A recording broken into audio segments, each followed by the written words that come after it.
Russia అధినేత Vladimir Putin China పర్యటనను ఎట్లా చూడాలి? ఒకవైపు డొనాల్డ్ ట్రంప్ వచ్చాడు. డొనాల్డ్ ట్రంప్ ఒక రకంగా చెప్పాలంటే మీరు లాస్ట్ టైం కూడా పోయిన ఎపిసోడ్‌లో మీరు ఎక్స్‌ప్లెయిన్ చేశారు పర్ఫెక్ట్‌గా.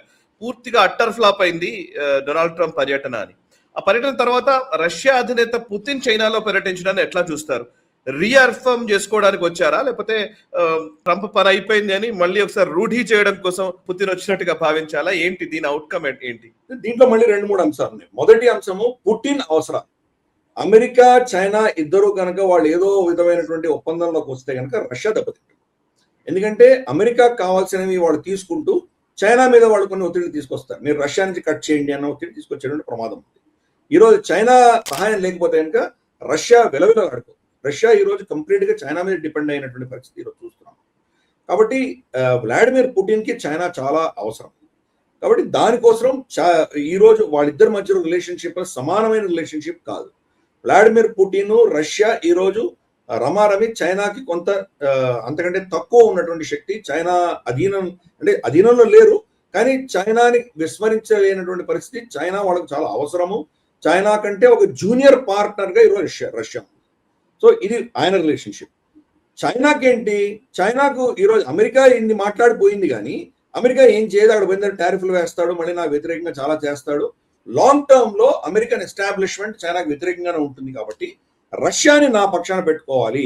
రష్యా నా దగ్గర ఉందంటే కనుక నేను రష్యా ఇద్దరు కలిసి, చైనా రష్యా కలిస్తే కనుక యూరోపియన్ యూనియన్ తర్వాత మనకు డొనాల్డ్ ట్రంప్ లాంటి అమెరికన్ ఎస్టాబ్లిష్మెంట్ ని ఎదుర్కోవచ్చు అన్నది చైనా యొక్క ఆలోచన.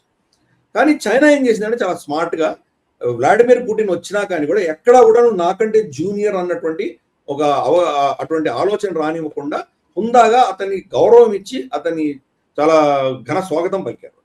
ఇన్ఫాక్ట్ వాంగ్ ఈ ఎయిర్పోర్ట్కి వెళ్ళి కలిశాడు వ్లాడిమిర్ పుటిన్.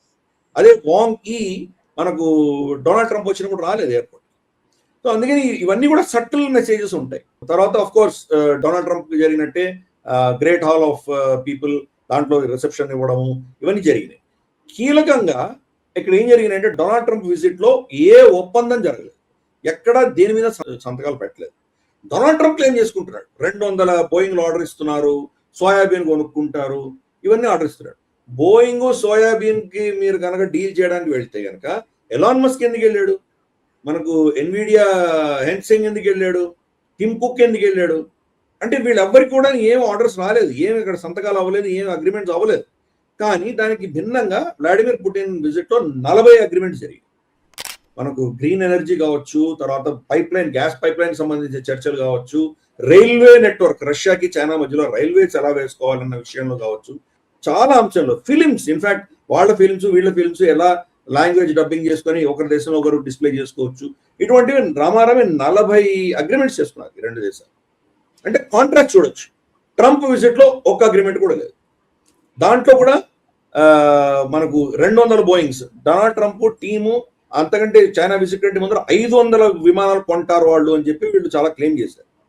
కానీ విజిట్ అయిపోయిన తర్వాత 150 కొంటారు అని చెప్పి బోయింగ్ అనుకుంది. కానీ డొనాల్డ్ ట్రంప్ వెళ్ళేసరికి 200 కొంటున్నారు, వాళ్ళు 50 ఎక్కువ కొంటున్నారు అని ఒక బిల్డప్ ఇచ్చేటువంటి ప్రయత్నం చేస్తారు. సరే 200 150 ఏదో అనుకుందాం, సంతకం ఎక్కడుంది? వాళ్ళు ఆర్డర్ రిలీజ్ చేశారు, కొనే ఆలోచన ఉంది అని చెప్పి పంపించారు, అంతకంటే ఇంకేం లేదు. కంప్లీట్ గా డొనాల్డ్ ట్రంప్ కి విజిట్ కి వ్లాడిమిర్ పుటిన్ విజిట్ కి మనం తేడా చాలా క్లియర్ చూడొచ్చు. అలాగే మనం చూస్తే కనుక డీ డాలరైజేషన్ గురించి వ్లాడిమిర్ పుటిన్ మాట్లాడిన మాట, డాలర్ పేరు ఎత్తకుండా ఆయన ఏం చెప్పాడంటే చైనాకు రష్యా మధ్యలో జరుగుతున్నటువంటి వ్యాపారం అంతా కూడా 100% యువాన్ లో కానీ రూబుల్లో కానీ జరుగుతుందని చెప్పాడు. అంటే కంప్లీట్ షిఫ్ట్ అయిపోయారు డాలర్ నుంచి, 100% షిఫ్ట్ అయిపోయారు. అంటే డీ డాలరైజేషన్ ఎటువంటి స్థాయిలో జరుగుతుందో అర్థం చేసుకోండి. చైనా వాళ్ళ అవసరాల కోసం ప్రతి దేశంతో కూడా డాలర్ ఏతర కరెన్సీతో వాళ్ళు ట్రేడ్ చేస్తున్నారు. ఫస్ట్ ఆఫ్ కోర్స్ యువాన్ లో ట్రేడ్ చేసే ప్రయత్నం వాళ్ళు చేస్తున్నారు. లేకపోయినా కానీ ప్రత్యామ్నాయం వాళ్ళకు ఏ కరెన్సీలో చేయడానికి సిద్ధంగా ఉన్నారు. రేపు కనుక వాళ్ళు గల్ఫ్ దేశాలు యుద్ధం అయిపోయిన తర్వాత గల్ఫ్ దేశాల్లో చమురు వాళ్ళు డాలర్ ఏతర కరెన్సీలో కొనడం మొదలు పెట్టారంటే అది అమెరికాకి చాలా చాలా మేజర్ ఒక జనరేషనల్ షాక్. అంటే ఒక కనీసం అంటే ఒక 4-5 తరాలలో వాళ్ళకి ఎప్పుడు తగలనంత పెద్ద దెబ్బ తగలబోతుంది. సో అది ఈ వ్లాడిమిర్ పుటిన్ విజిట్ లో మనం చూస్తున్నాం ఈ చేంజెస్ అన్ని కూడా. అందుకే నేను చెప్పినట్టు ఆప్టిక్స్ ఎలాగూ ఉంటాయి, ఇద్దరు చాలా హుందాగా ప్రవర్తించడం, ఎలాగైతే డొనాల్డ్ ట్రంప్ బ్రహ్మరథం పట్టాడో అలాగే ఇక్కడ కూడా ఉన్నది, గార్డ్ ఆఫ్ ఆనర్ ఇవ్వడం, ఇవన్నీ కూడా చూసాం. బట్ ఓవరాల్ గా సటిల్ మెసేజ్ ఉంటుంది. చైనా ఎప్పుడు కూడాను క్రూడ్ గా బ్లంట్ గా చేయదు, చాలా సటిల్ మెసేజెస్ ఉంటాయి. సటిల్ మెసేజ్ లో డొనాల్డ్ ట్రంప్ కంటే కూడా ఎక్కువ ఇంపార్టెన్స్ ట్రంప్ కి ఇచ్చిన విషయం మనకు అనిపిస్తుంది. వాళ్ళిద్దరూ మాట్లాడేటప్పుడు అమెరికా పేరెత్తకుండా వాళ్ళు ఏం చెప్పారంటే, ఈ అస్థిర ప్రపంచంలో రూల్స్ బేస్డ్ ఆర్డర్ ని కాలరాస్తున్నటువంటి సమయంలో ఈ పదాలన్నీ వాడారు. అంటే అర్థం ఏంటి, అమెరికన్ తిడుతున్నట్టే కదా, అమెరికా పేరు చెప్పకుండా చెప్తున్నారు. మనకు ఎనర్జీ సప్లైస్ ఉన్నటువంటి ప్రాంతాలన్నీ కూడా ఈరోజు యుద్ధగ్రస్తం అయిపోతే కనుక ఏమవుతుంది, ప్రపంచ ఎకానమీ ఏమవుతుంది అంటే గల్ఫ్ ఆఫ్ హార్మోజ్ లాంటివి. సో అందుకని ఈ అమెరికా పేరు చెప్పకుండా ఈ రెండు దేశాలు కూడాను దీన్ని వ్యతిరేకిస్తూ దానికి ప్రత్యామ్నాయంగా మల్టీపోలార్ వరల్డ్ ఉంటుంది అని చెప్పి వాళ్ళు దాని గురించి ఈ చర్చలో వాళ్ళు నిర్ణయించారు. సో అందుకని ఆ కాంట్రాస్ట్ కనిపిస్తుంది. డొనాల్డ్ ట్రంప్ కంటే కూడా ఎక్కువ గౌరవం, ఎక్కువ ఆప్టిక్స్ వ్లాడిమిర్ పుటిన్ వచ్చినాయి. కానీ డొనాల్డ్ ట్రంప్ ఎలాగైతే షీ జిన్పింగ్ ముందర దాసోహం అన్నాడో అటువంటి పరిస్థితి వ్లాడిమిర్ పుటిన్ కి లేదు. కానీ మనకు అందరికీ స్పష్టంగా అర్థమైందంటే ఈ రోజు ఈ రెండు విజిట్స్ లో కూడాను చైనా యొక్క పైచేయి మనకు కనిపిస్తుంది. అమెరికా చైనా యొక్క అవసరం అమెరికాకు ఉన్నది, చైనా లేనిది వాళ్ళ అస్తిత్వం లేనటువంటి పరిస్థితి. ఈ రోజు రేర్ అంటే వాళ్ళ ఆఖరికి చిన్న చిన్న చిన్న ఎలక్ట్రానిక్స్ కూడా చైనా మీద డిపెండ్ అయ్యారు. చైనా మీద యుద్ధం చేయాలన్నా చైనా మీద వేసేటువంటి మిజైల్స్ లో పెట్టేటువంటి రేర్ ఎర్త్ మినరల్స్ చైనా నుంచి కొనుక్కోవాలి. సో చైనా మీద ఎలా దాడి చేయగలరు వాళ్ళు? సో అమెరికా పరిస్థితి. వ్లాడిమిర్ పుటిన్ అది ఈరోజు యూరోప్ అతన్ని బహిష్కరించిన తర్వాత మిగతా దేశాలన్నీ కూడాను కంప్లీట్ గా అతని నుంచి కట్ చేసి అతని మీద ఆంక్షలు విధించిన తర్వాత ఆదుకున్న పెద్ద దేశం చైనా. ఆఫ్ కోర్స్ భారతదేశం మనం కొంత చేసాం కానీ మనం చాలా తక్కువ, చైనాని కంపేర్ చేస్తే మనం చాలా తక్కువ.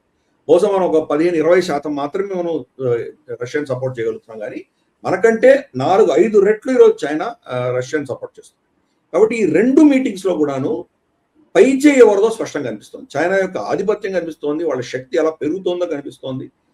పెద్ద పెద్ద దేశాలు కూడా ఎలా వచ్చే దాసోహం అంటూనే కనిపిస్తోంది.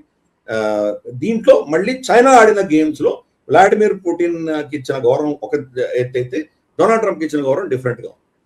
ఇది మనకున్నటువంటి యాప్టెక్స్. ఈ వీడియో మీకు నచ్చినట్టయితే లైక్ చేయండి, 10 మందికి షేర్ చేయండి. అలాగే కామెంట్ల రూపంలో మీ అభిప్రాయాలను మాతో పంచుకోండి. Nationalist hub group of channels ను సబ్స్క్రైబ్ చేసుకుని తెలుగునాట జాతీయవాద జర్నలిజాన్ని ప్రోత్సహించండి. ఈ వీడియో కింద ఉన్న బెల్ ఐకాన్ పై క్లిక్ చేయడం మర్చిపోవద్దు. ఈ వీడియో మీకు నచ్చినట్టయితే లైక్ చేయండి, 10 మందికి షేర్ చేయండి. అలాగే కామెంట్ల రూపంలో మీ అభిప్రాయాలను మాతో పంచుకోండి. Nationalist hub group of channels ను సబ్స్క్రైబ్ చేసుకుని తెలుగునాట జాతీయవాద జర్నలిజాన్ని ప్రోత్సహించండి. ఈ వీడియో కింద ఉన్న బెల్ ఐకాన్ పై క్లిక్ చేయడం మర్చిపోవద్దు.